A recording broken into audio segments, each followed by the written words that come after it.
भगवान श्री कृष्ण जी गीता में यह वचन दिया है, यदा यदा हि धर्मस्य ग्लानिर्भवति भारत अभ्युत्थानमधर्मस्य तदात्मानं सृजाम्यहम्। जब जब धर्म की हानि होगी तब तब मेरा अवतरण होगा। जब संसार में नकारात्मक सोच लोगों में बढ़ेगी, उस सोच को खत्म करने के लिए मेरा हर युग में आना होगा। परित्राणाय साधूना विनाशाय च दुष्कृता।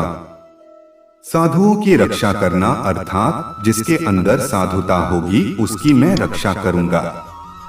रामचरितमानस में संत तुलसीदास जी उल्लेख करते हैं, जब जब होई धर्म कै हानि, बाढ़ी असुर अधम अभिमानी, तब तब प्रभु धरी विविध शरीरा, हरहिं कृपानिधि सज्जन पीरा। भगवान श्री कृष्ण द्वापर युग में अवतरित हुए। भगवान श्री कृष्ण उस अत्याचारी कंस को समाप्त करने आए। दुष्टता को समाप्त करने के लिए भगवान मनुष्य शरीर में समय समय पर आते हैं। उस समय आकाशवाणी हुई कि हे कंस, देवकी जो तेरी बहन है उसका 8वां पुत्र तेरा काल बनेगा, तेरा वध करेगा। उसने देवकी और वसुदेव जी को कारागार में बंद कर दिया कि जितने भी उनके पुत्र होंगे सबको मारूंगा।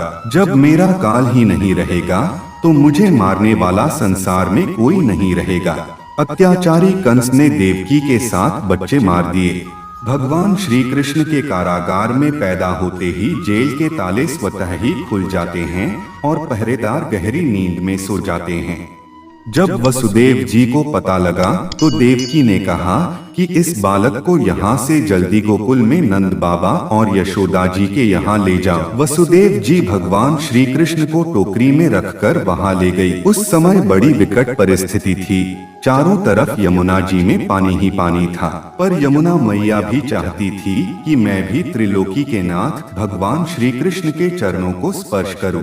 वसुदेव जी के गले तक यमुना जी का पानी आ गया तो वह घबरा गए।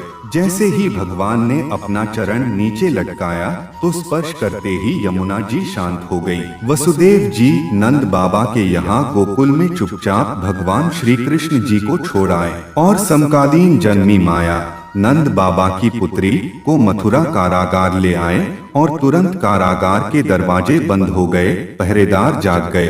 कंस को सूचना दी। कंस आया, यह तो कन्या है, इसको भी मारो। उसका पैर पकड़कर जब वह दीवार पर पटकने लगा तो कन्या हाथ से छूटकर आसमान में चली जाती है और आकाशवाणी हुई कि हे दुष्ट कंस, तेरे को मारने वाले का जन्म हो गया है, अब तू किसी भी हालत में बच नहीं सकता है। दोस्तों, जो संसार में आया है उसे एक न एक दिन यहाँ से शरीर छोड़कर जाना भी है, पर कुछ लोग अच्छे कर्म करते हैं तो वे याद किए जाते हैं। दुख का सबसे बड़ा कारण है सच्चे इंसान को लोग समझते नहीं और गलत इंसान को लोग परखते नहीं। दिया जलाने के बाद अक्सर तिल्ली को फेंक दिया जाता है, इसलिए याद रखना, लोग आपको तब तक ही पहचानेंगे जब तक उन्हें आपसे काम है। इस जिंदगी में कोई किसी का नहीं होता। हम सोचते हैं कोई तो है जो सिर्फ हमारा है, पर वक्त आने पर वो भी हमारा नहीं होता। हमेशा हंसते रहिए, जिंदगी खुद परेशान हो जाएगी। बुराइयां ढूंढने का शौक है तो शुरुआत खुद से ही कीजिए, दूसरों से नहीं। प्रेम और मित्रता मन से होती है, मतलब से नहीं। कमजोर कोई नहीं होता, मजबूरियां कमजोर बना देती है और बुरे लोग इसका फायदा उठाकर खुद को शेर समझते हैं। दोस्तों, हमारे न्यू वीडियोस को पाने के लिए चैनल को सब्सक्राइब करें और नोटिफिकेशन बेल को ऑन कर दीजिए।